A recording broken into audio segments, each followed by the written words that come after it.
सरनाए जियो।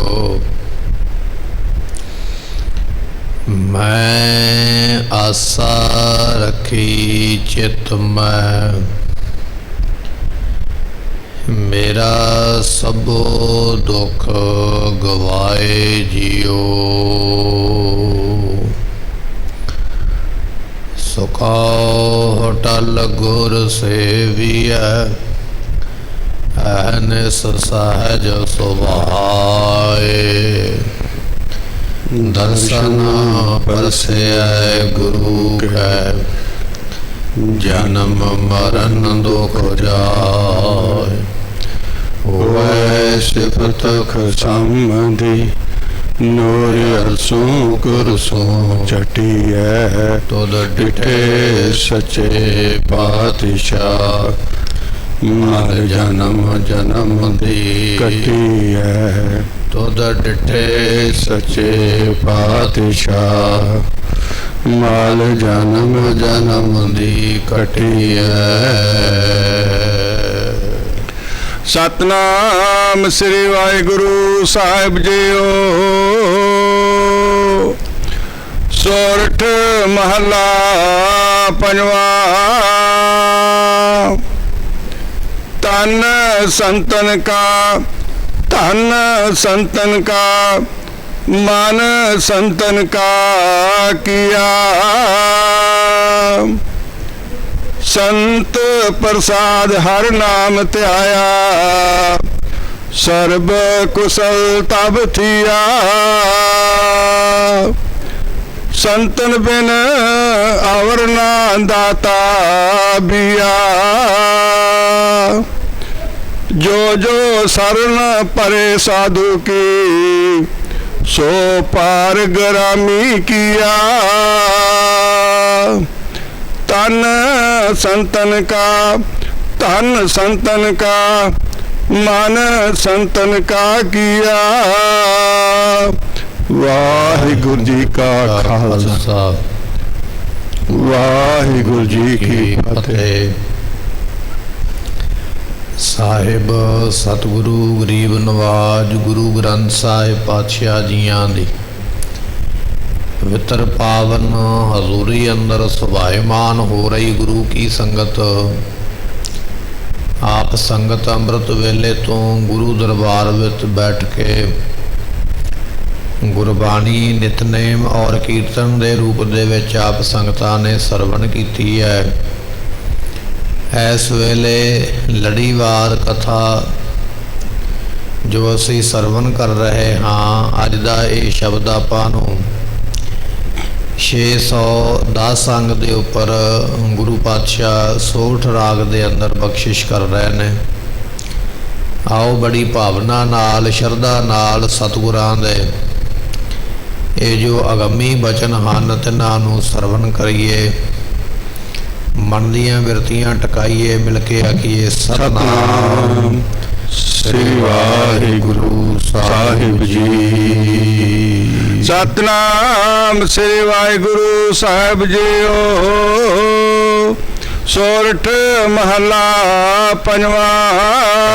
पातशाह शहीदां दे सरताज, बाणी नूं रचनहार, दोहे था बाणी का बोहे था।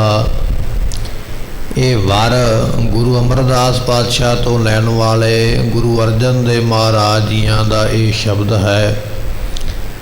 रहाओ दियां पंक्तियां विच महाराज ने बख्शिश की है। संतन बिन अवर न दाता बिया। संतां तो बिना, साधुआं तो बिना, रब दे प्यारिया तो बिना होर कोई दूजा दाता है ही नहीं, कोई दात देन वाला। महाराज जी शब्द की आरंभता करते बख्शिश करते हैं। तन संतन का, धन संतन का, मन संतन का किया। अर्जन दे पातशाह कहन लगे, तन तो भाव है तना, तना कहिए पुत्र। कहन लगे जो सानू पुत्र बख्शिश किया ना गुरु हरगोबिंद पातशाह के रूप दे विच, ये संतन का, ये बाबा बुढ़ा साहब जी का बख्शिया होया है। जिस वेले गुरु अर्जन देव पातशाह रहिंदे ना अमृतसर की धरती ते गुरु अर्जन देव महाराज जियां दे घर दे विच माता गंगा जियां दे घर दे विच पुत्र की प्राप्ति ना हुई ते एक दिन करमों जिहड़ी जठानी है माता गंगा जियां दी बाबा पृथ्वी चंद की घरवाली गुरु अर्जन देव महाराज जियां दी वड्डी जो भरजाई है उसने इस गल का मिहना मार दिता, ये गल कह दी भी इन्हां दे किहड़ा कोई पुत्र है, जिहड़ियां वस्तुआं इन्हां दे घरे आउंदियां वो सानू ही मिलनियां ने। जदों ये मिहना मारिया ये बचन आखिया उस वेले माता गंगा जियां दे मन विच इस गल का बड़ा दुख होया, बड़ा दुख महसूस किया। जे अज पुत्र हुंदा ते इस तरह का ये मिहना ना सरीका सानू मारदा। जदों ये बचन मन दे विच दुख के रूप दे विच लगे फिर गुरु अर्जन साहब नूं बेनती की, कहन लगे महाराज आप सारी दुनिया नूं दाता मनदे हो, बख्शिशां करदे हो, घर दे विच भी आप जी रहमत करो पुत्र की दात प्राप्त होवे। माता गंगा जी की बेनती सुन के गुरु अर्जन देव पातशाह कहन लगे माता गंगा जियां नूं कहन लगे गंगा जी ये जिहड़ियां साडे कोल दातां ने बख्शिशां ने गुरु नानक साहब दे घर दियां ये संगत की अमानत है, ये संगत का खजाना है। संगत विच असीं इस नूं वंड सकदे हां पर उस खजाने नूं अपने घर वास्ते नहीं वरतिया जा सकता। कुछ लोग शंका कर देंदे ना, सवाल ये गल दा कर देंदे कि गुरु अर्जन देव पातशाह सारियां नूं दातां देंदे, की गल अपने घर दे विच नहीं सी वर दे सकदे, अपनी पत्नी नूं पुत्र दा वर क्यों नहीं उन्होंने दिता, बाबा बुढ़ा साहब दे कोल क्यों भेजिया। जिहड़ी तर्क वाली बुद्धि है ना, सवाल वाली बुद्धि, अशरदक लोग जिन्हां दे मन में शरधा नहीं, इस तरह दीआं ऊल जलूल गल्लां जिहड़ियां वो कह दिंदे।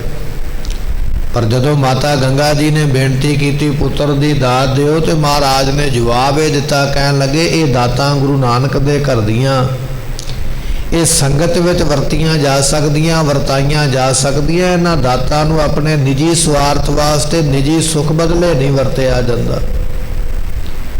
ते दूजा बचन फिर कीता, महाराज कृपा करो कोई होर राह दस दिओ, कोई तरीका दस दिओ जिहदे नाल प्राप्ति होवे। ते फिर गुरु अर्जन साहब का दूजा बचन मुखों ये निकलिया, कहन लगे गुरु घर दे बड़े बड़े सेवादार महान गुरसिख बाबा बुढ़ा जी तिन्हां दी सेवा करो, दात प्राप्त होवेगी। ये बचन सुन के फिर माता गंगा जियां ने बाबा बुढ़ा साहब की सेवा की। ये प्रसंग साखी है बहुत लंबेरी है, केवल आपां इत्थे इशारा मात्र समझिया। ते बाबा बुढ़ा साहब ने फिर वर दिता, कहन लगे बड़ा बहादुर बली पुत्र पैदा होवेगा तुहाडे घर दे विच। ये बचन बाबा बुढ़ा साहब दे मुखों निकले। ते गुरु अर्जन देव पातशाह कहन लगे तन संतन का, तन तो भाव तना, तना कहिए पुत्र, कहिंदे साडे घर में जो पुत्र पैदा होया ना गुरु हरगोबिंद पातशाह के रूप दे विच, ये बाबा बुढ़ा साहब ने सानू बख्शिया भाई, उन्हां दे बचनां नाल ये दात प्राप्त हुई है। मां धन संतन का, धन तो भाव पदार्थ माया, ये जिन्ने पदार्थ अज संगतां दे कोलों साडे कोल आ रहे ने, ये धन गुरता गद्दी भी बाबा बुढ़ा साहब की सानू बख्शिश हुई है। गुरु रामदास पातशाह के बचन सन, जिस वेले लाहौर तो गुरु अर्जन देव पातशाह नूं बुलाया गया, उस वेले गुरु रामदास पातशाह ने आख्या बाबा बुढ़ा जी इन्हां नूं गुरता गद्दी ते बिठा के गुरता गद्दी का तिलक लाओ ते पंजवीं थां ते गुरु स्थापित करो। हुण गुरु अर्जन देव पातशाह वो बचन दसदे, कहन लगे धन संतन का, ये गुरता गद्दी आउण करके जिहड़ा धन आया ना पदार्थ आ गए, ये भी संतन का बाबा बुढ़ा साहब वर्गियां दा बख्शिश किया है। मन संतन का किया, ये जो साडा मन है ये भी असी संतां दा ही कर दिता है, संतां दा बख्शिश किया, ये सानू मन प्राप्त होया है, ये भी असी उन्हां नूं भेंट करदे हां। ਇਹ ਬਖਸ਼ਿਸ਼ ਬਚਨ ਮਹਾਰਾਜ ਨੇ ਇੱਥੇ ਦਰਜ ਕੀਤੇ। ਫਿਰ ਫਰਮਾਉਂਦੇ ਹਨ, तन संतन का मन संतन का किया। ਮਹਾਰਾਜ ਕਹਿਣ ਲੱਗੇ, ਗੁਰੂ ਕਿਆ ਸਿੱਖਾ ਜੇ ਕੁਝ ਪ੍ਰਾਪਤ ਕਰਨਾ ਚਾਹਣਾ ਹੈ ਨਾ ਜ਼ਿੰਦਗੀ ਦੇ ਵਿੱਚ, ਤੇ ਆਪਣਾ ਤਨ ਜਿਹੜਾ ਹੈ ਨਾ ਉਹ ਸਾਧੂਆਂ ਨੂੰ ਭੇਟ ਕਰ ਦੇ। ਤਨ ਕਿਸੇ ਸਾਧੂ ਦੇ ਅੱਗੇ ਭੇਟ ਕਰ, ਆਪਣਾ ਮਨ ਵੀ ਭੇਟ ਕਰ ਦੇ, ਧਨ ਵੀ ਭੇਟ ਕਰ ਦੇ, ਤਾਂ ਤੈਨੂੰ ਕੁਝ ਪ੍ਰਾਪਤ ਹੋਣਾ। ਗੁਰੂ ਪਾਤਸ਼ਾਹ ਨੇ ਬਚਨ ਲਿਖ ਦਿੱਤੇ, ਤਨ ਮਨ ਧਨ ਸਭ ਸੌਂਪ ਗੁਰ ਕਾ ਹੁਕਮ ਮੰਨਿਆ ਪਾਈਐ। ਇਹ ਬਚਨ ਮਹਾਰਾਜ ਨੇ ਬਖਸ਼ਿਸ਼ ਕੀਤੇ ਕਿ ਆਪਣੇ ਗੁਰੂ ਨੂੰ ਤਨ ਮਨ ਤੇ ਧਨ ਜਿੱਥੇ ਭੇਟ ਕਰਨਾ, ਇਹ ਭੇਟ ਕਰਨ ਤੋਂ ਮਗਰੋਂ ਮਹਾਰਾਜ ਦਾ ਅਗਲਾ ਬਚਨ ਇਹ ਹੈ ਵੀ ਹੁਕਮ ਮੰਨਿਆ। ਉਸ ਤੋਂ ਬਾਅਦ ਵੀ ਤੈਨੂੰ ਹੁਕਮ ਵੀ ਮੰਨਣਾ ਪਵੇਗਾ, ਕਹਿਣਾ ਮੰਨਣਾ ਪਵੇਗਾ, ਤਾਂ ਉਹਦੀ ਪ੍ਰਾਪਤੀ ਹੁੰਦੀ ਹੈ। ਤਨ ਸੰਤਨ ਕਾ ਧਨ ਸੰਤਨ ਕਾ ਮਨ ਸੰਤਨ ਕਾ ਕੀਆ। ਇਹ ਅਸੀਂ ਤਨ ਮਨ ਤੇ ਧਨ ਸਾਧੂਆਂ ਨੂੰ ਭੇਟ ਕਰ ਦਿੱਤਾ ਭਾਈ, ਇਹ ਉਹਨਾਂ ਨੂੰ ਦਾਨ ਦੇ ਦਿੱਤਾ, ਉਹਨਾਂ ਨੂੰ ਦਿੱਤਾ ਹੋਇਆ, ਤਾਂ ਇਹ ਪ੍ਰਾਪਤੀਆਂ ਹੋਈਆਂ। ਗੁਰੂ ਕਿਹਾ ਸਿੱਖਾ ਜੇ ਤੂੰ ਵੀ ਕੁਝ ਪ੍ਰਾਪਤ ਕਰਨਾ ਚਾਹੁੰਦਾ ਹੈ ਤੇ ਇਹ ਬਚਨ ਪੱਲੇ ਬੰਨ ਲਾ, ਆਪਣਾ ਤਨ ਮਨ ਧਨ ਆਪਣੇ ਗੁਰੂ ਨੂੰ ਭੇਟ ਕਰ ਦੇ, ਤਾਂ ਪਾਈਏ, ਤਾਂ ਤੈਨੂੰ ਪ੍ਰਾਪਤੀ ਹੋਣੀ ਹੈ। ਐਸੀ ਬਖਸ਼ਿਸ਼ ਮਹਾਰਾਜ ਕਰਦੇ ਹਨ। संत प्रसाद हर नाम ਧਿਆਇਆ। ਇਸ ਵੇਲੇ ਸਾਧੂ ਕਿਰਪਾ ਕਰਦੇ ਨੇ, ਬਖਸ਼ਿਸ਼ ਕਰਦੇ ਨੇ, ਖੁਸ਼ਾ ਕਰਦੇ ਨਾ ਆਪਣਾ, ਤੇ ਨਾਮ ਵੀ ਤਾਂ ਜਪਿਆ ਜਾਂਦਾ ਹੈ। ਹੁਣ ਅਸੀਂ ਨਾਮ ਜਪਦੇ ਨਾ, ਅੱਜ ਤੇ ਅਸੀਂ ਹੱਠ ਧਾਰ ਕੇ ਜਪ ਲਵਾਂਗੇ, 2 ਦਿਨ ਜਪਾਂਗੇ, 4 ਦਿਨ ਜਪਾਂਗੇ, ਦਲਿੱਦਰ ਪੈ ਗਿਆ, ਆਲਸ ਪੈ ਗਿਆ, ਮਜਬੂਰੀ ਪੈ ਗਈ, ਕੋਈ ਕੰਮ ਪੈ ਗਿਆ, ਫਿਰ ਭੁੱਲ ਗਿਆ। 2-4 ਦਿਨ ਅਸੀਂ ਬਾਣੀ ਪੜਾਂਗੇ, ਨਿਤਨੇਮ ਕਰਾਂਗੇ, ਕਿਸੇ ਗੁਰਬਾਣੀ ਦਾ ਪਾਠ ਜਾਪ ਕਰ ਲਵਾਂਗੇ, ਫਿਰ ਕੋਈ ਨਾ ਕੋਈ ਧੰਦਾ ਘਰ ਦੇ ਵਿੱਚ, ਕੋਈ ਮਜਬੂਰੀ, ਕੋਈ ਕੰਮ ਇਹੋ ਜਿਹਾ ਉਪਦਰਵ ਖੜਾ ਹੋ ਗਿਆ, ਫਿਰ ਭੁੱਲ ਗਿਆ। ਮਹਾਰਾਜ ਕਹਿਣ ਲੱਗੇ ਭਾਈ ਬਚਨ ਇਹ ਹੈ ਕਿ ਸੰਤ ਪ੍ਰਸਾਦ ਹਰ ਨਾਮ ਤੇ ਆਇਆ। ਨਾਮ ਵੀ ਜੇ ਸਾਧੂ ਕਿਰਪਾ ਕਰਕੇ ਬਖਸ਼ਿਸ਼ ਕਰੇ ਤੇ ਨਾਮ ਤਾਂ ਜਪਿਆ ਜਾਂਦਾ ਹੈ। ਮਹਾਨ ਗੁਰਸਿੱਖ ਭਾਈ ਬਾਲਾ ਜੀ, ਗੁਰੂ ਨਾਨਕ ਦੇਵ ਪਾਤਸ਼ਾਹ ਕਹਿਣ ਲੱਗੇ ਭਾਈ ਬਾਲਾ ਜੀ ਮੰਗ ਮੰਗੋ ਕੀ ਚਾਹੀਦੀ ਹੈ, ਮੰਗੋ ਪਦਾਰਥ ਕੀ ਚਾਹੀਦਾ, ਕਿਹੜਾ ਵਰ ਲੈਣਾ ਚਾਹੁੰਦੇ ਹੋ, ਕਿਹੜੀ ਬਖਸ਼ਿਸ਼ ਚਾਹੁੰਦੇ ਹੋ, ਜੋ ਮੰਗੋਗੇ ਅੱਜ ਤੁਹਾਨੂੰ ਦੇਵਾਂਗੇ। ਤੇ ਬਾਬਾ ਬੁੱਢਾ ਸਾਹਿਬ ਭਾਈ ਬਾਲਾ ਜੀਆਂ ਨੇ ਜਦੋਂ ਇਹ ਬਚਨ ਸੁਣੇ ਨਾ ਗੁਰੂ ਨਾਨਕ ਸਾਹਿਬ ਪਾਤਸ਼ਾਹ ਮਹਾਰਾਜ ਨੇ, ਤੇ ਉਸ ਵੇਲੇ ਬਚਨ ਇਹ ਕੀਤਾ, ਬੇਨਤੀ ਇਹ ਕੀਤੀ, ਕਹਿਣ ਲੱਗੇ ਮਹਾਰਾਜ ਜੇ ਪ੍ਰਸੰਨ ਹੋਏ ਹੋ, ਖੁਸ਼ ਹੋਏ ਹੋ, ਤੇ ਵਰ ਇਹ ਦੇ ਦਿਓ ਵੀ ਮੈਨੂੰ ਕਦੇ ਨਾਮ ਨਾ ਭੁੱਲੇ ਔਰ ਮੈਂ ਸਦਾ ਤੁਹਾਡੀ ਆਗਿਆ ਵਿੱਚ ਰਵਾਂ, ਕਦੇ ਆਗਿਆ ਨੂੰ ਨਾ ਕਰ ਸਕਾਂ। ਤੇ ਤੁਸੀਂ ਇਤਿਹਾਸ ਪੜ੍ਹਿਆ ਨਾ ਗੁਰੂ ਨਾਨਕ ਸਾਹਿਬ ਪਾਤਸ਼ਾਹ ਦਾ, ਉਹ ਇਤਿਹਾਸ ਵਿੱਚ ਕਿਤੇ ਬਚਨ ਨਹੀਂ ਆਵੇਗਾ ਜਿੱਥੇ ਭਾਈ ਬਾਲਾ ਜੀ ਨੇ ਇਹ ਗੱਲ ਕਹੀ ਹੋਵੇ ਵੀ ਮਹਾਰਾਜ ਇਹ ਕੰਮ ਹੋ ਨਹੀਂ ਸਕਦਾ, ਜਾਂ ਇਹ ਕਰਨਾ ਨਹੀਂ ਚਾਹੀਦਾ, ਜਾਂ ਮੈਨੂੰ ਇਹ ਗੱਲ ਚੰਗੀ ਨਹੀਂ ਲੱਗਦੀ ਹੈ। ਕਹਿਣ ਲੱਗੇ ਇਸ ਤਰ੍ਹਾਂ ਭਾਈ ਉਹਨਾਂ ਨੇ ਬਖਸ਼ਿਸ਼ ਦੇ ਰੂਪ ਦੇ ਵਿੱਚ ਬਚਨ ਹੀ ਲੈ ਲਿਆ ਗੁਰੂ ਨਾਨਕ ਸਾਹਿਬ ਤੋਂ, ਇੱਕ ਮੈਂ ਤੁਹਾਡੀ ਆਗਿਆ ਵਿੱਚ ਰਵਾਂ, ਇੱਕ ਮੈਨੂੰ ਪਰਮੇਸ਼ਰ ਦਾ ਨਾਮ ਨਾ ਭੁੱਲੇ। ਤੇ ਗੁਰੂ ਨਾਨਕ ਸਾਹਿਬ ਪਾਤਸ਼ਾਹ ਨੇ ਬਖਸ਼ਿਸ਼ ਕਰਕੇ ਆਖਿਆ ਭਾਈ ਬਾਲਾ ਜੀ ਤੁਹਾਨੂੰ ਕਦੇ ਵੀ ਕਰਤਾਰ ਜ਼ਿੰਦਗੀ ਵਿੱਚੋਂ ਵਿਸਰੇ ਨਾ। ਸਤਿਗੁਰੂ ਕਹਿਣ ਲੱਗੇ ਸੰਤ ਪ੍ਰਸਾਦ ਹਰ ਨਾਮ ਤੇ ਆਇਆ। ਜਦੋਂ ਗੁਰੂ ਦੀ ਪ੍ਰਸੰਨਤਾ ਹੋਈ, ਖੁਸ਼ੀ ਹੋਈ, ਨਾਮ ਤਾਂ ਹੀ ਜਪਿਆ ਜਾਂਦਾ। ਜ਼ਿੰਦਗੀ ਵਿੱਚ ਰੂਟੀਨ ਤਾਂ ਹੀ ਬਣਦਾ ਹੈ, ਗੁਰੂ ਰਹਿਮਤ ਕਰੇ, ਬਖਸ਼ਿਸ਼ ਕਰੇ। ਤੇ ਸਤਿਗੁਰੂ ਫਰਮਾਉਂਦੇ ਹਨ ਸਰਬ ਕੁਸ਼ਲ ਤਬ ਥੀਆ। ਜਦੋਂ ਅਸੀਂ ਨਾਮ ਜਪਦੇ ਹਨ, ਪਹਿਲਾਂ ਤੇ ਸਾਨੂੰ ਇਹ ਲੱਗਦਾ ਹੈ ਵੀ ਮੈਂ ਨਾਮ ਜਪਦਾ ਪਿਆ, ਮੈਂ ਬਾਣੀ ਪੜ੍ਹਦਾ ਪਿਆ, ਮੇਰਾ ਦੂਜਾ ਕੰਮ ਵਿਗੜ ਨਾ ਜਾਵੇ, ਫਲਾਣੇ ਥਾਂ ਤੇ ਮੈਂ ਕੰਮ ਜਾਣਾ, ਕਿਤੇ ਉਹ ਪਿੱਛੇ ਨਾ ਰਹਿ ਜਾਵੇ, ਜੇ ਮੈਂ ਨਾ ਗਿਆ ਤੇ ਉਹ ਕੰਮ ਕਿਤੇ ਵਿਗੜ ਨਾ ਜਾਵੇ, ਕਿਉਂਕਿ ਪਹਿਲਾਂ ਹਾਲੇ ਸਾਡਾ ਪੂਰਾ ਯਕੀਨ ਨਹੀਂ ਬਣਿਆ, ਪੂਰਾ ਭਰੋਸਾ ਨਹੀਂ ਬਣਿਆ। ਪਰ ਜਦੋਂ ਬਖਸ਼ਿਸ਼ ਹੋ ਜਾਂਦੀ ਹੈ, ਭਰੋਸਾ ਬਣ ਜਾਂਦਾ ਹੈ। ਮਹਾਰਾਜ ਕਹਿਣ ਲੱਗੇ ਨਾਮ ਜਪਣ ਵਾਲਿਆਂ ਨੂੰ ਕੁਸ਼ਲ ਤੋਂ ਭਾਵ ਹੈ ਸੁਖ, ਉਹਨਾਂ ਨੂੰ ਹਰ ਵੇਲੇ ਸੁਖ ਹੀ ਸੁਖ ਮਿਲਦਾ ਹੈ। ਕੋਈ ਇਹੋ ਜਿਹਾ ਕਾਰਜ ਨਹੀਂ ਜਿਹੜਾ ਉਹਨਾਂ ਦਾ ਵਿਗੜ ਜਾਵੇ ਜਾਂ ਖਰਾਬ ਹੋ ਜਾਵੇ। ਸੰਤਾਂ ਕੇ ਕਾਰਜ ਆਪ ਖਲੋਆ, ਹਰ ਕੰਮ ਕਰਾਵਨ ਆਇਆ ਰਾਮ। ਨਾਮ ਜਪਿਆ ਹੈ ਨਾ ਤੇ ਪਰਮੇਸ਼ਰ ਫਿਰ ਕੰਮ ਵਿਗੜਨ ਨਹੀਂ ਦਿੰਦਾ, ਉਹਨਾਂ ਕੰਮਾਂ ਵਿੱਚ ਆਪ ਸਹਾਈ ਹੁੰਦਾ। ਤੇ ਤੇ ਸਾਡੇ ਸਾਹਮਣੇ ਸੈਨ ਨਾਈ ਦੀ ਸਾਖੀ ਹੈ। ਸੈਨ ਨਾਈ ਨਾਮ ਦਾ ਇੱਕ ਭਗਤ ਹੈ, ਤੇ ਨਾਈ ਜਿਹੜੇ ਨੇ ਨਾ ਉਹ ਮੁੱਠੀ ਚਾਪੀ ਕਰਨੀ, ਮਾਲਸ਼ ਕਰਨੀ, ਇਹੋ ਜਿਹੀਆਂ ਸੇਵਾਵਾਂ ਕਰਦੇ। ਇਹ ਭਾਈ ਸੈਨ ਜੀ ਰਾਜੇ ਦੇ ਜਾ ਕੇ ਮਾਲਸ਼ ਵਗੈਰਾ ਕਰਦੇ, ਮੁੱਠੀ ਚਾਪੀ ਕਰਦੇ। ਤੇ ਕਹਿਣ ਲੱਗੇ ਇੱਕ ਦਿਨ ਇਹੋ ਜਿਹੀ ਬਿਰਤੀ ਜੁੜੀ, ਧਿਆਨ ਜੁੜਿਆ, ਜਾਣ ਦਾ ਚੇਤਾ ਹੀ ਭੁੱਲ ਗਿਆ। ਪਰ ਪਰਮੇਸ਼ਰ ਨੇ ਆਪਣੇ ਭਗਤ ਦੀ ਪਿੱਠ ਨਹੀਂ ਲੱਗਣ ਦਿੱਤੀ। ਐਸਾ ਸੁਖ ਬਖਸ਼ਿਸ਼ ਕੀਤਾ, ਆਪਣੇ ਭਗਤ ਦੀ ਥਾਂ ਤੇ ਆਪ ਜਾ ਕੇ ਨੌਕਰੀ ਕੀਤੀ। ਮਹਾਰਾਜ ਕਹਿਣ ਲੱਗੇ ਸੰਤ ਪ੍ਰਸਾਦ ਹਰਨਾਮ ਤੇ ਆਇਆ। ਸਤ ਸੰਗਤ ਵਿੱਚ ਬੈਠ ਕੇ ਸੰਤਾਂ ਦੀ ਕਿਰਪਾ ਦੇ ਨਾਲ ਸੈਨ ਨਾਈ ਵਰਗੇ ਗੁਰਮੁਖਾਂ ਨੇ ਨਾਮ ਜਪਿਆ। ਤੇ ਪਾਤਸ਼ਾਹ ਕਹਿਣ ਲੱਗੇ ਤਬ ਸਰਬ ਕੁਸ਼ਲ ਤਬ ਥੀਆ। ਫਿਰ ਸਾਰੇ ਸੁੱਖ ਉਹਨਾਂ ਨੂੰ ਸੰਗਤ ਵਿੱਚੋਂ ਪਰਮੇਸ਼ਰ ਦੀ ਰਹਿਮਤ ਨਾਲ ਪ੍ਰਾਪਤ ਹੋਏ। ਜਿਹੜੇ ਨਾਮ ਜਪਦੇ ਨੇ ਭਾਈ, ਪਹਿਲਾਂ ਲੱਗਦਾ ਵੀ ਸਾਡੇ ਕੰਮ ਵਿਗੜ ਜਾਣਗੇ, ਖਰਾਬ ਹੋ ਜਾਣਗੇ, ਨਾ ਸਮੇਂ ਤੇ ਪਹੁੰਚਿਆ ਤੇ ਪਤਾ ਨਹੀਂ ਕੀ ਹੋਵੇਗਾ। ਪਰ ਜਦੋਂ ਨਾਮ ਜਪਦਿਆਂ ਜਪਦਿਆਂ ਆਨੰਦ ਆਉਂਦਾ, ਫਿਰ ਸਭ ਕੁਝ ਪਰਮਾਤਮਾ ਦੇ ਡੋਰੀਆਂ ਸੁੱਟੀਆਂ ਜਾਂਦੀਆਂ। ਫਿਰ ਉਹ ਕਿਸੇ ਕੰਮ ਨੂੰ ਵਿਗੜਨ ਨਹੀਂ ਦਿੰਦਾ। ਭਾਵੇਂ ਤੂੰ ਉੱਥੇ ਪਹੁੰਚੇ ਤੇ ਭਾਵੇਂ ਨਾ ਪਹੁੰਚੇ, ਉਹ ਤੇਰੇ ਕੰਮ ਨੂੰ ਸਵਾਰ ਦਿੰਦਾ ਹੈ। ਜੋ ਜਨ ਤੁਮਰੀ ਭਗਤ ਕਰਨ ਤੇ ਤਿਨ ਕੇ ਕਾਜ ਸਵਾਰਤਾ। ਇਹ ਭਗਤ ਧੰਨਾ ਜੀਆਂ ਦਾ ਬਚਨ ਹੈ। ਜਿਹੜੇ ਤੇਰੇ ਭਗਤੀ ਕਰਦੇ ਨੇ, ਕੰਮ ਵਿਗੜਨਾ ਤੇ ਦੂਰ ਦੀ ਗੱਲ ਹੈ, ਉਹਨਾਂ ਦੇ ਕੰਮ ਜਾ ਕੇ ਉਹ ਆਪ ਸਵਾਰ ਦਿੰਦਾ ਹੈ। ਐਸੀਆਂ ਬਖਸ਼ਿਸ਼ਾਂ ਪ੍ਰਾਪਤ ਹੁੰਦੀਆਂ ਹਨ। ਸੰਤਨ ਬਿਨ ਅਵਰ ਨ ਦਾਤਾ ਦਿਆ। ਦੇਖੋ ਸਾਧੂਆਂ ਤੋਂ ਬਿਨਾ ਇਹ ਨਾਮ ਦਾ ਖਜ਼ਾਨਾ ਦੇਣ ਵਾਲਾ ਕੋਈ ਦੂਜਾ ਦਾਤਾ ਹੈ ਹੀ ਨਹੀਂ ਹੈ। ਸੋ ਸੰਤ ਜਿਨ੍ਹਾਂ ਦੇ ਕੋਲ ਸੂਖ ਸਹਿਜ ਦਇਆ ਕਾ ਪੋਤਾ ਹਰ ਭਗਤਾਂ ਹਵਾਲੇ ਹੋਤਾ।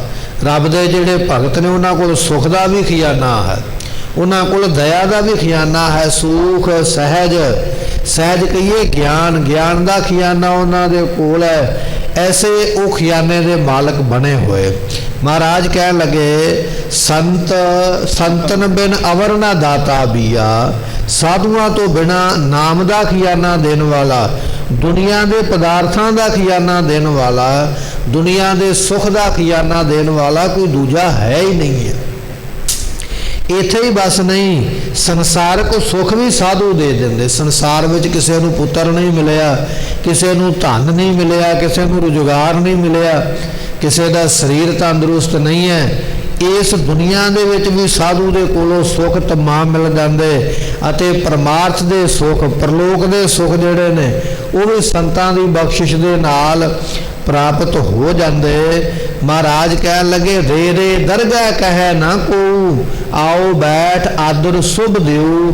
ਐਸੀਆਂ ਦਾਤਾਂ ਉਹਨਾਂ ਗੁਰਮੁਖਾਂ ਨੂੰ ਪਰਲੋਕ ਦੇ ਸੁੱਖ ਵੀ ਸਾਧੂ ਦੀ ਸੰਗਤ ਵਿੱਚੋਂ ਮਿਲਦੇ ਹਨ। ਜੋ ਜੋ ਸਰਣ ਪਰੇ ਸਾਧੂ ਕੀ ਸੋ ਭਾਗਰਾਮੀ ਕੀਆ। ਜਿਹੜਾ ਜਿਹੜਾ ਸਾਧੂ ਦੀ ਸ਼ਰਨ ਵਿੱਚ ਆ ਕੇ ਪੈਂਦਾ, ਸ਼ਰਨ ਵਿੱਚ ਪੈਣਾ ਬੜਾ ਔਖਾ ਹੈ। ਸ਼ਰਨ ਵਿੱਚ ਪੈਣ ਤੋਂ ਭਾਵ ਹੁੰਦਾ ਆਪਣਾ ਆਪ ਸਮਰਪਣ ਕਰਨਾ, ਆਪਣਾ ਆਪ ਚਰਨਾਂ ਦੇ ਉੱਪਰ ਲੁਟਾ ਦੇਣਾ, ਦੇ ਦੇਣਾ। ਇਹਨੂੰ ਕਹਿੰਦੇ ਨੇ ਵੀ ਆਪਣਾ ਆਪ ਨਿਸ਼ਾਵਰ ਕਰ ਦੇਣਾ। ਵਿਦਵਾਨਾਂ ਨੇ ਬੜੀ ਸੋਹਣੀ ਇੱਕ ਉਦਾਹਰਨ ਦਿੱਤੀ ਹੈ। ਕਹਿਣ ਲੱਗੇ ਹਿਰਨ ਨੂੰ ਫੜਨ ਵਾਲੇ ਜਿਹੜੇ ਸ਼ਿਕਾਰੀ ਲੋਕ ਨੇ, ਘੰਡੇ ਹੇੜੇ ਦਾ ਸ਼ਬਦ ਵਜਾਉਂਦੇ ਜਾ ਕੇ, ਉਹ ਘੰਡੇ ਹੇੜੇ ਦੀ ਆਵਾਜ਼ ਸੁਣ ਕੇ ਜਿਹੜਾ ਹਿਰਨ ਹੈ ਨਾ, ਕਹਿਣ ਲੱਗੇ ਸਭ ਕੁਝ ਭੁੱਲ ਜਾਂਦਾ ਹੈ ਕਿ ਸ਼ਿਕਾਰੀ ਮੈਨੂੰ ਮਾਰੇਗਾ ਜਾਂ ਮੈਨੂੰ ਕੈਦ ਕਰੇਗਾ ਜਾਂ ਮੈਨੂੰ ਦੁੱਖ ਦੇਵੇਗਾ। ਇਹ ਸਾਰੀਆਂ ਗੱਲਾਂ ਭੁੱਲ ਕੇ ਉਹ ਆਪਣਾ ਆਪ ਨਿਸ਼ਾਵਰ ਹੀ ਕਰ ਦਿੰਦਾ ਹੈ। ਆਪਣੇ ਕੰਨ ਲਿਆ ਕੇ ਉਸ ਘੰਡੇ ਹੇੜੇ ਦੇ ਨਾਲ ਲਾ ਦਿੰਦਾ ਹੈ, ਆਪਣਾ ਆਪ ਹੀ ਲੁਟਾ ਦਿੰਦਾ ਹੈ। ਕਹਿਣ ਲੱਗੇ ਭਾਈ ਬਚਨ ਇਹ ਹੈ, ਜੋ ਜੋ ਸਰਨ ਪਰੈ ਸਾਧੂ ਕੀ। ਤੂੰ ਉਸ ਹਿਰਨ ਦੇ ਕੋਲੋਂ, ਉਸ ਜਾਨਵਰ ਦੇ ਕੋਲੋਂ ਇਹ ਗੁਣ ਲੈ ਲਾ ਕਿ ਆਪਣਾ ਸਭ ਕੁਝ ਭੁੱਲ ਕੇ ਤੇ ਸਮਰਪਣ ਕਰਦੇ ਕਿਸੇ ਸਾਧੂ ਦੇ ਅੱਗੇ, ਗੁਰੂ ਗ੍ਰੰਥ ਸਾਹਿਬ ਪਾਤਸ਼ਾਹ ਦੇ ਅੱਗੇ ਆਪਣਾ ਸਭ ਕੁਝ ਭੇਟ ਕਰਦੇ। ਸਤਿਗੁਰ ਆਗੈ ਸੀਸ ਭੇਟ ਦਿਓ। ਕੱਲੇ ਪਦਾਰਥਾਂ ਦੀ ਗੱਲ ਨਹੀਂ, ਜੇ ਸੀਸ ਦੀ ਵੀ ਲੋੜ ਪੈ ਜਾਵੇ ਤਾਂ ਵੀ ਆਪਣੇ ਗੁਰੂ ਨੂੰ ਸੀਸ ਭੇਟ ਕਰਦੇ। ਸੀਸ ਤੋਂ ਭਾਵ ਹੈ ਦੁਨੀਆ ਦੇ ਤਮਾਮ ਪਦਾਰਥ ਜੋ ਤੇਰੇ ਕੋਲ ਨੇ, ਜੋ ਸੀਸ ਕਹੀਏ ਸ਼੍ਰੋਮਣੀ ਨੇ, ਮਹਿੰਗੇ ਨੇ, ਜੇ ਉਹ ਵੀ ਗੁਰੂ ਨੂੰ ਭੇਟ ਕਰਨੇ ਪੈਣ ਤੇ ਭੇਟ ਕਰਦੇ। ਜਦੋਂ ਐਸੀਆਂ ਬਖਸ਼ਿਸ਼ਾਂ ਪ੍ਰਾਪਤ ਹੋਣਗੀਆਂ ਸੋ ਪਾਰਗ੍ਰਾਮੀ ਥੀਆ, ਫਿਰ ਸਾਧੂ ਉਸ ਨੂੰ ਸੰਸਾਰ ਸਮੁੰਦਰ ਤੋਂ ਪਾਰ ਕਰ ਦਿੰਦਾ ਹੈ, ਉਸ ਨੂੰ ਪ੍ਰਾਪਤੀ ਹੋ ਜਾਂਦੀ ਹੈ। ਐਸੇ ਗੁਰਮੁਖ ਫਿਰ ਸੰਸਾਰ ਤੋਂ ਪਾਰ ਹੋ ਜਾਂਦੇ ਹਨ। ਰਾਉ ਕੋਟ ਅਪਰਾਧ ਮਿਟੇ ਜਨ ਸੇਵਾ, ਹਰ ਕੀਰਤਨ ਰਸ ਗਾਈਏ। ਸਾਧੂ ਦੀ ਸੇਵਾ ਦੇ ਵਿੱਚ ਕੀਤੇ ਹੋਏ ਕਰੋੜਾਂ ਅਪਰਾਧ ਮਾਫ ਹੋ ਜਾਂਦੇ ਨੇ। ਦੁਨੀਆ ਵਿੱਚ ਇੱਕ ਅਪਰਾਧ ਕੀਤਾ ਹੈ ਨਾ, ਇੱਕ ਗਲਤੀ ਕੀਤੀ ਹੈ, ਉਹ ਗਲਤੀ ਦੀ ਤੁਸੀਂ ਸਜ਼ਾ ਵੀ ਭੁਗਤ ਲਈ ਹੈ, ਪਰ ਫਿਰ ਵੀ ਉਹ ਤੁਹਾਡੇ ਤੇ ਕਲੰਕ ਲੱਗਾ ਹੀ ਰਹਿਣਾ ਹੈ। ਜੇ ਕੋਈ ਚੋਰੀ ਕਰਦਾ ਪਕੜਿਆ ਗਿਆ, ਪੁਲਿਸ ਨੇ ਪਕੜ ਲਿਆ, ਸਜ਼ਾ ਵੀ ਮਿਲ ਗਈ ਹੈ, ਪਰ ਚੋਰ ਦਾ ਨਾਮ ਨਾਲ ਲੱਗਿਆ, ਨਾਮ ਦੇ ਨਾਲ ਚੋਰ ਲਾ ਕੇ ਲੋਕ ਬੁਲਾਉਣਗੇ। ਜੇ ਕਿਤੇ ਕੋਈ ਡਾਕਾ ਮਾਰ ਲਿਆ, ਕੋਈ ਲੁੱਟ ਖੋਹ ਕਰ ਲਈ ਹੈ, ਉਹਦੀ ਸਜ਼ਾ ਵੀ ਮਿਲ ਗਈ ਹੈ, ਪਰ ਦੂਜੀ ਵਾਰੀ ਜਦੋਂ ਇਹੋ ਜਿਹਾ ਕੋਈ ਕਰਮ ਹੋਵੇਗਾ ਤੇ ਪਹਿਲਾਂ ਪੁਲਿਸ ਆ ਕੇ ਉਸ ਨੂੰ ਹੀ ਪਕੜਦੀ ਹੈ ਵੀ ਤੂੰ ਹੀ ਹੋਵੇਂਗਾ ਜਿਹਨੇ ਪਹਿਲਾਂ ਇਹ ਕੰਮ ਕੀਤਾ ਹੈ। ਦੁਨੀਆ ਦੇ ਵਿੱਚ ਕੋਈ ਗਲਤੀ ਕਰ ਲਵੋ, ਕੋਈ ਪਾਪ ਕਰ ਲਵੋ ਤੇ ਸਾਰੀ ਉਮਰ ਦਾ ਕਲੰਕ ਲੱਗ ਜਾਂਦਾ, ਲੱਥਦਾ ਨਹੀਂ ਹੈ। ਮਹਾਰਾਜ ਕਹਿਣ ਲੱਗੇ ਕੋਟ ਅਪਰਾਧ ਮਿਟੈ ਹਰ ਸੇਵਾ। ਸੋ ਰੱਬ ਦੇ ਪਿਆਰਿਆਂ ਦੀ ਸੇਵਾ ਕਰਕੇ ਇੱਕ ਤੇ ਕੀ ਕਰੋੜਾਂ ਅਪਰਾਧ ਹੀ ਖਤਮ ਹੋ ਜਾਂਦੇ। ਅਪਰਾਧ ਤੋਂ ਭਾਵ ਹੈ ਪਾਪ, ਜਿੰਨੇ ਵੀ ਪਾਪ ਕੀਤੇ ਸਾਰੇ ਦੇ ਸਾਰੇ ਖਤਮ ਹੋ ਜਾਂਦੇ, ਕਿਸੇ ਪਾਪ ਦਾ ਕੋਈ ਕਲੰਕ ਰਹਿ ਹੀ ਨਹੀਂ ਜਾਂਦਾ ਹੈ। ਐਸੀਆਂ ਬਖਸ਼ਿਸ਼ਾਂ ਸਾਧ ਸੰਗਤ ਵਿੱਚ ਸਾਧੂ ਦੀ ਗੁਰੂ ਦੀ ਸੇਵਾ ਕਰਕੇ ਪ੍ਰਾਪਤ ਹੁੰਦੀਆਂ ਹਨ। ਹਰ ਕੀਰਤਨ ਰਸ ਗਾਈਐ। ਜਿਹੜੇ ਗੁਰਮੁਖ ਨੇ ਹਰੀ ਪਰਮਾਤਮਾ ਦਾ ਕੀਰਤਨ ਰਸ ਕਹੀਏ ਪ੍ਰੇਮ ਦੇ ਨਾਲ ਗਾਉਂਦੇ। ਜਿਵੇਂ ਅਸੀਂ ਕੀਰਤਨ ਸੁਣਦੇ ਆ ਨਾ, ਕਦੇ ਪਾਸਾ ਮਾਰ ਲਿਆ, ਕਦੇ ਵਿੰਗੇ, ਕਦੇ ਟੇਢੇ ਹੋ ਗਏ। ਕਥਾ ਸੁਣਦੇ ਆ, ਕਦੇ ਟਾਈਮ ਵੱਲ ਵੇਖ ਲਿਆ, ਕਦੇ ਘਰ ਦਾ ਚੇਤਾ ਆ ਗਿਆ। ਨਿਤਨੇਮ ਕਰਦੇ ਆ, ਪਹਿਲਾਂ ਢੋਲ ਲਾਉਣ ਬਾਰੇ ਸੋਚੀਦਾ ਵੀ ਢੋਲ ਲਾ ਲਈਏ ਤੇ ਫਿਰ ਅਸੀਂ ਕੁਝ ਕਰਾਂਗੇ। ਪਹਿਲਾਂ ਆਪਣਾ ਸੁਖ ਲੱਭੀਦਾ, ਫਿਰ ਅਸੀਂ ਉਸ ਪਾਸੇ ਨੂੰ ਚੱਲਦੇ ਹਾਂ। ਪਰ ਮਹਾਰਾਜ ਕਹਿਣ ਲੱਗੇ ਸਾਵਧਾਨ ਇਕਾਗਰ ਚੀਤ, ਗੁਰਮੁਖਾ ਸਾਵਧਾਨ ਹੋ ਕੇ ਬੈਠ, ਮਨ ਨੂੰ ਟਿਕਾ ਤਾਂ ਪ੍ਰਾਪਤੀ ਹੈ। ਇੱਥੇ ਮਹਾਰਾਜ ਕਹਿਣ ਲੱਗੇ ਹਰ ਕੀਰਤਨ ਰਸ ਗਾਈਏ। ਗੁਰਮੁਖਾਂ ਨੂੰ ਇੰਨਾ ਰਸ ਆਉਣ ਲੱਗ ਪੈਂਦਾ, ਉਹਨਾਂ ਨੂੰ ਪ੍ਰੇਮ ਆ ਜਾਂਦਾ, ਮਨ ਦੇ ਵਿੱਚ ਪ੍ਰੇਮ ਦਾ ਰਸ ਆ ਜਾਂਦਾ ਹੈ ਕਿ ਉਹ ਗੁਰਮੁਖ ਹਰ ਵੇਲੇ ਕੀਰਤਨ ਦੇ ਵਿੱਚ ਝੂਮਦੇ ਰਹਿੰਦੇ, ਹਰ ਵੇਲੇ ਉਹਦੀ ਕੀਰਤੀ ਕਰਦੇ ਰਹਿੰਦੇ, ਵਡਿਆਈ ਕਰਦੇ ਰਹਿੰਦੇ। ਐਸੀਆਂ ਬਖਸ਼ੀਆਂ ਪ੍ਰਾਪਤ ਹੁੰਦੀਆਂ ਹਨ। ਇਹਾ ਸੁਖ ਆਗੇ ਮੁਖ ਉਜਲ। ਇਸ ਦੁਨੀਆ ਦੇ ਵਿੱਚ ਵੀ ਸੁਖ ਮਿਲਦਾ ਹੈ ਜਿੱਥੇ ਅਸੀਂ ਜਨਮ ਲੈ ਕੇ ਆਏ ਨਾ। ਵੈਸੇ ਅਸੀਂ ਕਹਿ ਭਾਵੇਂ ਜਿੰਨਾ ਮਰਜ਼ੀ ਦਈਏ ਕਿ ਮੈਨੂੰ ਬੜਾ ਸੁਖ ਹੈ, ਪਰ ਕੋਈ ਨਾ ਕੋਈ ਦੁੱਖ ਤੇ ਸਾਨੂੰ ਚਿੰਬੜਿਆ ਹੀ ਹੋਇਆ, ਤਨ ਕਰਕੇ, ਮਨ ਕਰਕੇ। ਕੋਈ ਸਰੀਰਕ ਦੁੱਖ, ਕੋਈ ਮਾਨਸਿਕ ਦੁੱਖ ਸਾਨੂੰ ਚਿੰਬੜੇ ਹੋਏ। ਪਰ ਮਹਾਰਾਜ ਕਹਿਣ ਲੱਗੇ ਇਹਾਂ ਸੁਖ, ਰੱਬ ਦੀ ਬੰਦਗੀ ਵਾਲਿਆਂ ਨੂੰ ਇੱਥੇ ਵੀ ਸੁਖ ਹੀ ਸੁਖ ਪ੍ਰਾਪਤ ਹੈ। ਆਗੇ ਮੁਖ ਉਜਲ, ਜਦੋਂ ਸਰੀਰ ਛੱਡ ਕੇ ਪਰਲੋਕ ਵਿੱਚ ਜਾਣਗੇ ਉਦੋਂ ਗੁਰਮੁਖਾਂ ਦੇ ਮੁਖ ਉਜਲੇ ਹੁੰਦੇ, ਉੱਥੇ ਵੀ ਜੈ ਜੈਕਾਰ ਹੁੰਦੀ ਹੈ। ਜਨ ਕਾ ਸੰਗ ਵਡ ਭਾਗੀ ਪਾਈਐ। ਬਾਤ ਜਿਹੜੀ ਹੈ ਨਾ ਉਹ ਭਗਤਾਂ ਗੁਰਮੁਖਾਂ ਦੀ ਸੰਗਤ ਕਰਕੇ ਪ੍ਰਾਪਤ ਹੁੰਦੀ ਹੈ, ਕਿਉਂਕਿ ਭਗਤਾਂ ਦਾ ਸੰਗ ਵੱਡਿਆਂ ਭਾਗਾਂ ਨਾਲ ਹੀ ਮਿਲਦਾ ਹੈ। ਮਹਾਰਾਜ ਸਾਹਿਬ ਜੀ ਦਾ ਬਚਨ ਆਪਾਂ ਪੜ੍ਹਦੇ ਹਾਂ, ਵੱਡ ਭਾਗੀ ਹਰ ਸੰਗਤ ਪਾਵੇ। ਸੰਗਤ ਵਿੱਚ ਬੈਠਣਾ ਹਰੇਕ ਦੇ ਵੱਸ ਦੀ ਗੱਲ ਨਹੀਂ ਹੈ। ਭਾਵੇਂ ਕਿ ਅਸੀਂ ਜਿਸ ਨਗਰ, ਜਿਸ ਇਲਾਕੇ ਵਿੱਚ ਰਹਿੰਦੇ ਹਾਂ, ਇੱਥੇ ਲੱਖਾਂ ਲੋਕਾਂ ਦੀ ਗਿਣਤੀ, ਹਜ਼ਾਰਾਂ ਲੋਕਾਂ ਦੀ ਗਿਣਤੀ ਹੋ ਸਕਦੀ ਹੈ, ਪਰ ਸੰਗਤ ਵਿੱਚ ਬਹੁਤ ਵਿਰਲੇ, ਬਹੁਤ ਥੋੜੇ ਆ ਕੇ ਬੈਠੇ ਜਿਨ੍ਹਾਂ ਨੇ ਗੁਰਬਾਣੀ ਨੂੰ ਸਰਵਣ ਕੀਤਾ। ਉਹਦਾ ਕਾਰਨ ਇਹ ਹੈ ਵੱਡਿਆਂ ਭਾਗਾਂ ਬਿਨਾਂ ਸੰਗਤ ਨਹੀਂ ਪ੍ਰਾਪਤ ਹੁੰਦੀ। ਕੋਈ ਨਾ ਕੋਈ ਮਾੜਾ ਕਰਮ ਅੱਗੇ ਆ ਗਿਆ, ਸੰਗਤ ਵਿੱਚ ਆਉਂਦਾ ਆਉਂਦਾ ਰਸਤੇ ਵਿੱਚ ਹੀ ਰੁਕ ਗਿਆ। ਮਹਾਰਾਜ ਕਹਿਣ ਲੱਗੇ ਭਾਈ ਬਚਨ ਇਹ ਹੈ ਕਿ ਜਨ ਕਾ ਸੰਗ ਵੱਡ ਭਾਗੀ ਪਾਈ ਹੈ। ਗੁਰੂ ਦੀ ਸੰਗਤ, ਕਿਸੇ ਸਾਧੂ ਦੀ ਸੰਗਤ ਮਿਲਦੀ ਵੱਡਿਆਂ ਭਾਗਾਂ ਨਾਲ ਹੈ। ਜਿੰਨਾ ਚਿਰ ਤੇਰੇ ਭਾਗ ਨਹੀਂ ਨਾ ਵੱਡੇ, ਕਰਮ ਚੰਗਾ ਨਹੀਂ, ਉਹਨਾਂ ਚਿਰ ਸੰਗਤ ਦੀ ਪ੍ਰਾਪਤੀ ਵੀ ਨਹੀਂ ਹੁੰਦੀ ਹੈ। ਜਦੋਂ ਮਹਾਰਾਜ ਬਖਸ਼ਿਸ਼ ਕਰ ਦਿੰਦੇ ਫਿਰ ਸੰਗਤ ਪ੍ਰਾਪਤ ਹੁੰਦੀ ਹੈ। ਰਸਨਾ ਏਕ ਅਨੇਕ ਗੁਣ ਪੂਰਨ, ਜਨ ਕੀ ਕੇਤਕ ਉਪਮਾ ਕਈਐ। ਸਤਿਗੁਰੂ ਫਰਮਾਉਂਦੇ, ਕਹਿਣ ਲੱਗੇ ਪਰਮਾਤਮਾ ਸਾਨੂੰ ਜ਼ੁਬਾਨ ਤੇ ਇੱਕ ਦਿੱਤੀ ਹੈ, ਰਸਨਾ ਤੇ ਇੱਕੋ ਹੀ ਹੈ, ਪਰ ਜਿਹੜੇ ਰੱਬ ਦੇ ਭਗਤ ਨੇ ਅਨੇਕ ਗੁਣ, ਉਹਨਾਂ ਵਿੱਚ ਗੁਣ ਅਨੇਕਾਂ ਨੇ। ਹੁਣ ਮੇਰੀ ਜ਼ੁਬਾਨ ਇੱਕ ਹੋਵੇ, ਇੱਕ ਜ਼ੁਬਾਨ ਨਾਲ ਇੱਕ ਕੰਮ ਕਰ ਸਕਦਾ, ਪਰ ਪਰਮਾਤਮਾ ਦੇ ਭਗਤਾਂ ਦੇ ਗੁਰਮੁਖਾਂ ਦੇ ਗੁਣ ਬਹੁਤੇ ਨੇ। ਜਾਂ ਆਪਾਂ ਇਹ ਕਹੀਏ ਰੱਬ ਦੇ ਵਿੱਚ ਗੁਣ ਬਹੁਤੇ ਨੇ। ਤੇਰੇ ਕਵਨ ਕਵਨ ਗੁਣ ਕਹਿ ਕਹਿ ਗਾਵਾਂ, ਮੈਂ ਤੇਰੇ ਕਿਹੜੇ ਕਿਹੜੇ ਗੁਣਾਂ ਦਾ ਵਰਣਨ ਕਰਾਂ ਵੀ ਤੇਰੇ ਵਿੱਚ ਇਹ ਗੁਣ ਹੈ, ਇਹ ਗੁਣ ਹੈ। ਤੂੰ ਬੇਅੰਤ ਗੁਣਾਂ ਦਾ ਮਾਲਕ ਹੈ। ਸੋ ਰਸਨਾ ਏਕ, ਮੇਰੀ ਜ਼ੁਬਾਨ ਇੱਕ ਹੈ, ਪਰ ਗੁਰਮੁਖੋ ਅਸੀਂ ਤੇ ਇੱਕ ਜ਼ੁਬਾਨ ਦੇ ਨਾਲ ਵੀ ਉਹਦਾ ਨਾਮ ਨਹੀਂ ਜਪਦੇ। ਅਸੀਂ ਤੇ ਇਸ ਜ਼ੁਬਾਨ ਨੂੰ ਨਿੰਦਿਆ ਵੱਲ, ਚੁਗਲੀ ਵੱਲ, ਸੰਸਾਰ ਦੀਆਂ ਗੱਲਾਂ ਵੱਲ ਲਾ ਛੱਡਿਆ। ਇੱਕ ਜ਼ੁਬਾਨ ਦੇ ਨਾਲੋਂ ਵੀ ਅਸੀਂ ਲਾਹਾ ਨਹੀਂ ਲੈ ਸਕਦੇ ਜ਼ੁਬਾਨ ਦੇ ਕੋਲੋਂ। ਪਰ ਭਗਤਾਂ ਦਾ ਬਚਨ ਇਹ ਹੈ, ਮਹਾਰਾਜ ਜ਼ੁਬਾਨ ਹੀ ਘੱਟ ਦਿੱਤੀ ਹੈ। ਇੱਕ ਜ਼ੁਬਾਨ ਦੇ ਨਾਲ ਮੈਂ ਜਿੰਨਾ ਜਪ ਸਕਦਾ ਜਪਦਾ ਪਿਆ, ਪਰ ਤੇਰੇ ਗੁਣ ਇੰਨੇ ਬਹੁਤੇ ਨੇ। ਜਿਹਬਾ ਏਕ ਹੋਵੇ ਲੱਖ ਕੋਟੀ, ਲੱਖ ਕੋਟੀ ਕੋਟ ਧਿਆਵੈ ਗੋ। ਮੈਨੂੰ ਇੱਕ ਨਹੀਂ ਕਰੋੜਾਂ ਜ਼ੁਬਾਨਾਂ ਦੀ ਮੇਰੇ ਤੇ ਬਖਸ਼ਿਸ਼ ਕਰ, ਮੈਂ ਕਰੋੜਾਂ ਵਾਰੀ ਤੇਰੇ ਨਾਮ ਨੂੰ ਜਪਨਾ ਕਰਾਂ। ਮਹਾਰਾਜ ਜੀਆਂ ਦਾ ਬਚਨ ਹੈ, ਲੱਖ ਲੱਖ ਗੇੜਾ ਆਖੀਐ ਏਕ ਨਾਮ ਜਗਦੀਸ਼। ਇੱਕ ਵਾਰੀ ਅਸੀਂ ਜਪਜੀ ਸਾਹਿਬ ਦਾ ਪਾਠ ਕਰ ਲਿਆ, ਮਨ ਵਿੱਚ ਹਉਮੈ ਆ ਗਈ ਵੀ ਮੈਂ ਬੜਾ ਵੱਡਾ ਗੁਰਸਿੱਖ ਹਾਂ, ਮੈਂ ਅੱਜ ਇੱਕ ਪਾਠ ਜਪਜੀ ਸਾਹਿਬ ਦਾ ਕੀਤਾ। ਕਿਸੇ ਨੇ ਬਹੁਤੇ ਕਰ ਲੈ, 5 7 10 ਕਰ ਲੈ, ਮਨ ਵਿੱਚ ਬਾਣ ਹੈ ਵੀ ਮੈਂ ਹੀ ਹਾਂ ਦੁਨੀਆ ਵਿੱਚ ਬਾਣੀ ਪੜ੍ਹਨ ਵਾਲਾ।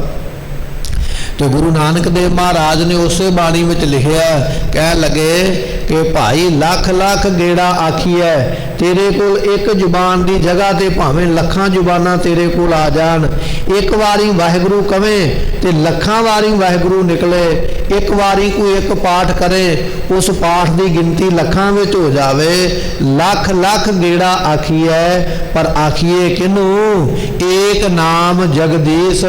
ਕੇਵਲ ਤੇ ਕੇਵਲ ਇੱਕ ਪ੍ਰਮਾਤਮਾ ਦੇ ਨਾਮ ਨੂੰ ਲੱਖਾਂ ਵਾਰੀ ਵੀ ਕਹਿ ਕੇ ਜਪੀਏ ਤੇ ਉਹ ਵੀ ਥੋੜਾ ਹੈ। ਮਹਾਰਾਜ ਕਹਿਣ ਲੱਗੇ ਰਸਨਾ ਏਕ, ਜ਼ੁਬਾਨ ਇੱਕੋ ਹੀ ਹੈ।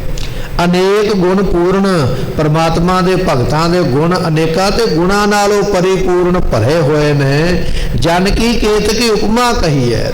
ਰੱਬ ਦੇ ਭਗਤਾਂ ਦੀ ਕਿੰਨੀ ਕੁ ਉਪਮਾ ਕਹਿ ਕੇ ਦਸੀਏ ਵੀ ਉਹ ਇੰਨੀ ਉਪਮਾ ਦੇ ਮਾਲਕ ਨੇ, ਇੰਨੀ ਵਡਿਆਈ ਦੇ ਮਾਲਕ ਨੇ। ਉਹ ਇਹ ਬਖਸ਼ਿਸ਼ ਕਰ ਸਕਦੇ, ਉਹ ਇਹ ਬਖਸ਼ਿਸ਼ ਕਰ ਸਕਦੇ। ਕਹਿਣ ਲੱਗੇ ਨਹੀਂ ਭਾਈ, ਵਰਣਨ ਕਰਕੇ ਰੱਬ ਦੇ ਭਗਤਾਂ ਦੀ ਜਿਹੜੀ ਹੈ ਉਹ ਸਿਫਤ ਨੂੰ ਦੱਸਿਆ ਨਹੀਂ ਜਾ ਸਕਦਾ ਹੈ। ਅਗਮ ਗੋਚਰ ਸਦਾ ਬਿਨਾਸੀ, ਸਰਨ ਸੰਤਨ ਕੀ ਲਈਆ। ਗੁਰੂ ਪਾਤਸ਼ਾਹ ਕਹਿਣ ਲੱਗੇ ਅਗਮ ਅਗੋਚਰ। ਸੋ ਅਗਮ ਤੋਂ ਭਾਵ ਮਨ ਦੀ ਗਮਤਾ, ਜਿੱਥੇ ਮਨ ਦੀ ਪਹੁੰਚ ਨਹੀਂ ਹੈ। ਇਹ ਮਨ ਭਾਵੇਂ ਦੌੜਦਾ ਬੜੀ ਜਲਦੀ ਹੈ, ਬੜੀ ਤੇਜ਼ ਦੌੜਦਾ, ਹਵਾ ਬੜੀ ਤੇਜ਼ ਦੌੜਦੀ ਹੈ, ਪ੍ਰਕਾਸ਼ ਬੜਾ ਤੇਜ਼ ਦੌੜਦਾ ਹੈ, ਇਹ ਧੁਨੀ ਸ਼ਬਦ ਇਹ ਬੜੇ ਤੇਜ਼ ਦੌੜਦੇ ਨੇ। ਪਰ ਇਹਨਾਂ ਸਾਰਿਆਂ ਦੇ ਨਾਲੋਂ ਤੇਜ਼ ਗਤੀ ਮਨ ਦੀ ਹੈ। ਇੰਨਾ ਤੇਜ਼ ਭੱਜਣ ਵਾਲਾ ਇਹ ਮਨ ਕਹਿਣ ਲੱਗੇ ਉਹ ਵੀ ਪਰਮਾਤਮਾ ਦੇ ਦਰ ਤੇ ਪਹੁੰਚ ਨਹੀਂ ਸਕਿਆ। ਇਸ ਕਰਕੇ ਉਸ ਨੂੰ ਆਖਿਆ ਜਾਂਦਾ ਅਗਮ। ਤੇ ਅਗੋਚਰ ਤੋਂ ਭਾਵ ਜਿਹੜਾ ਇੰਦਰੀਆਂ ਤੋਂ ਵਿਸ਼ੇ ਹੈ, ਇੰਦਰੀਆਂ ਦੀ ਪਕੜ ਵਿੱਚ ਨਹੀਂ ਆਉਂਦਾ। ਸਾਡੀਆਂ ਅੱਖਾਂ, ਸਾਡੇ ਸਰੀਰ ਦੇ ਜਿੰਨੇ ਅੰਗ ਪੈਰ ਨੇ, ਇਹਨਾਂ ਨਾਲੋਂ ਪਕੜਿਆ ਨਹੀਂ ਜਾਂਦਾ। ਇਸ ਕਰਕੇ ਉਸ ਨੂੰ ਅਗੋਚਰ ਆਖਿਆ ਜਾਂਦਾ ਹੈ। ਸਦ ਅਬਨਾਸੀ, ਉਹ ਸਦਾ ਨਾਸ ਤੋਂ ਰਹਿਤ ਹੈ। ਅਬਨਾਸੀ ਜੀਵਨ ਕੋ ਦਾਤਾ, ਉਹ ਦਾਤਾ ਦੇਣ ਵਾਲਾ ਕਦੇ ਨਾਸ ਨਹੀਂ ਹੁੰਦਾ। ਦੁਨੀਆ ਦੇ ਵਿੱਚ ਕੋਈ ਮੰਤਰੀ ਹੈ, ਕੋਈ ਸੰਤਰੀ ਹੈ, ਕੋਈ ਅਫਸਰ ਹੈ, ਕੋਈ ਵਿਅਕਤੀ ਹੈ, ਅੱਜ ਉਹ ਦਿੰਦਾ ਪਿਆ, ਕੱਲ ਨੂੰ ਹੋਵੇ ਭਾਵੇਂ ਨਾ ਹੋਵੇ, ਕੋਈ ਪਤਾ ਨਹੀਂ ਹੈ। ਪਰ ਪਰਮਾਤਮਾ ਇੱਕ ਇਹੋ ਜਿਹਾ ਹੈ ਜਿਹੜਾ ਸਦਾ ਰਹਿਣ ਵਾਲਾ ਹੈ। ਮਹਾਰਾਜ ਕਹਿਣ ਲੱਗੇ ਸਾਧਿਆ ਬਨਾਸੀ, ਸਰਨ ਸੰਤਨ ਕੀ ਲਹੀ ਹੈ। ਜਿਹੜੇ ਸਾਧੂ ਨੇ ਨਾ ਗੁਰਮੁਖ, ਉਹਨਾਂ ਦੀ ਸੰਗਤ ਵਿੱਚ ਪੈਣ ਕਰਕੇ ਉਸ ਪ੍ਰਮਾਤਮਾ ਦੀ ਪ੍ਰਾਪਤੀ ਹੁੰਦੀ ਹੈ। ਨਿਰਗੁਣ ਨੀਚ ਅਨਾਥ ਅਪਰਾਧੀ, ਓਟ ਸੰਤਨ ਕੀ ਆਹੀ। ਅਸੀਂ ਦੁਨੀਆ ਵਿੱਚ ਮਿਲਦੇ ਆ ਨਾ, ਕਿਸੇ ਨੂੰ ਮਿਲਾਂਗੇ, ਅਸੀਂ ਆਪਣੀ ਉਪਮਾ ਕਰਾਂਗੇ। ਮੇਰੇ ਵਰਗਾ ਸਿਆਣਾ ਕੋਈ ਨਹੀਂ, ਮੇਰੇ ਵਰਗਾ ਪੜ੍ਹਿਆ ਕੋਈ ਨਹੀਂ, ਮੇਰੇ ਵਰਗਾ ਪਰਉਪਕਾਰ ਕਰਨ ਵਾਲਾ ਕੋਈ ਨਹੀਂ, ਮੇਰਾ ਤੇ ਖਾਨਦਾਨ ਬੜਾ ਚੰਗਾ, ਅਸੀਂ ਤੇ ਪੀੜ੍ਹੀ ਦਰ ਪੀੜ੍ਹੀ ਬੜੀ ਲੋਕਾਂ ਦੀ ਮਦਦ ਕਰਦੇ ਆਏ, ਅਸੀਂ ਤੇ ਦੂਜੇ ਦਾ ਦੁੱਖ ਵੇਖ ਕੇ ਸਹਿ ਨਹੀਂ ਸਕਦੇ। ਕੇਵਲ ਅਸੀਂ ਆਪਣੀ ਉਪਮਾ ਕਰਨੀ ਜਾਣਦੇ ਦੂਸਰੇ ਦੇ ਅੱਗੇ। ਪਰ ਜਿਨ੍ਹਾਂ ਦੇ ਕੋਲ ਬੰਦਗੀ ਹੈ ਨਾ, ਜਿਨ੍ਹਾਂ ਕੋਲ ਬਖਸ਼ਿਸ਼ ਹੈ, ਉਹਨਾਂ ਦੀ ਬਿਰਤੀ ਸਾਡੇ ਵਰਗੀ ਨਹੀਂ। ਉਹ ਬਚਨੇ ਕਰਦੇ ਨਿਰਗੁਣ ਨੀਚ। ਮਹਾਰਾਜ ਮੇਰੇ ਵਿੱਚ ਤੇ ਗੁਣ ਵੀ ਚੰਗਾ ਕੋਈ ਨਹੀਂ। ਨੀਚ ਤੋਂ ਭਾਵ ਮੈਂ ਤੇ ਨੀਵਿਆਂ ਤੋਂ ਵੀ ਨੀਵਾਂ ਹਾਂ, ਅਤੇ ਇਸੇ ਤਰ੍ਹਾਂ ਅਨਾਥ ਹਾਂ। मैं तो यतीम हाँ। दुनिया के लोग अपने खानदान का हवाला देंदे, अपने वड्डे वडेरियां की गल करते भी मेरे मगर बड़ा वड्डा परिवार है, मेरे मगर बड़े लोग ने, मैं ये कर दियांगा, मैं इस तरह कर सकता हाँ। पर जो गुरु शरण में आ गया, गुरु का सिख बेनती करदा महाराज मैं तो अनाथ ही हाँ, मेरे मगर किसी की कोई ताकत नहीं है, मैं ताकत लैके नहीं आया। राजनीतिक लोग अज भी ये यत्न करते गुरु पातशाह दे आके होमे का प्रतीक वो बन जाते, पर इत्थे बेनती कर महाराज मेरे मगर में कोई ताकत नहीं है, मैं अपराधी हाँ, बड़े अपराध करने वाला। ओट संतन की आही, मैं तो साधुआं की ओट लई है, उन्हां दी कृपा प्राप्त हुई है, उन्हां दी कृपा दे नाल तुहाडे दर ते पहुंचा हाँ। बूढ़त मोह ग्राह अंधकूप में नानक लेहो निभाही। गुरु नानक दे पातशाह महाराज जियां दे पंजवें स्वरूप ने गुरु अर्जन साहब पातशाह शब्द नूं संपूर्ण करदियां बचन करदे कह लगे गृह अंधकूप में। सो ये जिहड़ा गृहस्थ रूपी अन्ना खूह है ना, अन्ने खूह दे विच वेखीए ते कुछ दिसदा नहीं है, ये गृहस्थ नूं भी महाराज ने अन्ना खूह ही लिखिया है। बंदा परिवार दे मोह विच, पुत्रां दे मोह विच, बच्चियां दे मोह विच, भैणां भरावां दे मोह विच इन्ना पै जांदा, इन्ना डुब जांदा कि इस नूं संसार विच चंगे माड़े दी खबर नहीं रह जांदी है। जिवें अन्ने खूह दे विच वेखिया, हनेरे खूह दे विच वेखिया दिसदा कुछ नहीं, इसे तरह बंदा परिवार दे मोह विच पै गया है। मोह दे विच पैण करके महाराज कहन लगे इनू ये नहीं पता लगता भी आह कर्म मैं किसे नाल करदा पिया ते उहनूं दुख दिंदा पिया हां। दूजे दे दुख सुख दी विचार परे करके केवल अपने सुख नूं लभण वास्ते फिर जो इहदे तो हुंदा वो करदा है। ते महाराज कह लगे भाई सो ये बचन चेते रख, बहुत परपंच कर परतन लियावै, सुतदारा पहचान लटावै, मन मेरे भूले कपट ना कीजै, अंत नबेरा तेरे जी पह लीजै। परिवार के मोह विच डुबिया होया, दूजे के दुख नूं दुख करके नहीं वेखिया, दुनिया नूं दुख देन लगा होया। पातशाह कहंदे इहदा लेखा तैनूं देना पैना। इत्थे बचन आ गया कह लगे गृह अंधकूप में, ये गृहस्थ रूपी अन्ने खूह दे विच बूढ़त मोह, महाराज मैं मोह दे विच मोह रूपी चिकड़ दे विच डुबदा जा रहा। जिवें बचन है महाराज जियां दा पंक जो मोह पग नहीं चालै, हम देखा तह डूबी हले। इस संसार विच मोह दा चिकड़ है, जिवें बाहर मींह पैंदा ना चिकड़ हो गया, चलना बड़ा औखा है, पैर तिलकण दा पैर फिसलन दा बड़ा डर है, क्योंकि ये चिकड़ हाले घट है। पर जिथे दलदल होवे ना उथे चलिया नहीं जाता, दलदल दे विच पैर होर धस जांदे ने। महाराज इस संसार विच मोह रूपी चिकड़ है, मोह रूपी दलदल है, तो चलिया नहीं जाता, बाहर नहीं निकलिया जाता। जिवें मक्खी आ ते गई है मिठे नूं खाण वास्ते, पर मिठे विच इहो जिहे पैर उहदे पै, उहदे तो बाहर वो निकल नहीं सकी है। महाराज संसार विच मोह इहो जिहा पै गया है, मेरे तो निकलिया नहीं जाता है। नानक लेहो निभाही, मेरे ते कृपा करो, मेरी बाह पकड़ के मैनू संसार तो कढ़ लो, तुहाडे बिना इस संसार तो निकलिया नहीं जाना, ये आप जी रहमत करो। समय की समाप्ति, भुलां की मुआफ़ी, बचन गुरु का जान हिरदे वस जावे, भुलां दास दियां जान के मुआफ करनियां, जो सजन आसीसनियां, जो हुए साहिब से मेल। निगुण नीच अनाथ अपराधी ओट संतन की आही, बूढ़त मोह ग्राह अंधकूप में नानक लेहो निभाही। वाहिगुरु जी का खालसा, वाहिगुरु जी।